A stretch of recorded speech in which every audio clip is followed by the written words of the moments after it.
فإنني أهيب بالأخ رئيس الجمهورية عبد المجيد تبون مواصلة مسيرته التنموية الشاملة الواعدة، وألتمس منه الترشح لعهدة دستورية للانتخابات الرئاسية المقررة يوم 7 سبتمبر 2024،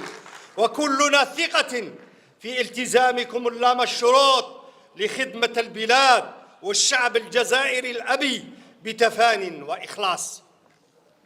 إن العهدة الرئاسية الجديدة لابن الجزائر البار، إن العهدة الرئاسية الجديدة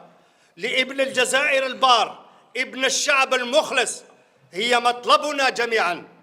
مطلب حزبنا الرائد، مطلب المواطنين في ربوع الجزائر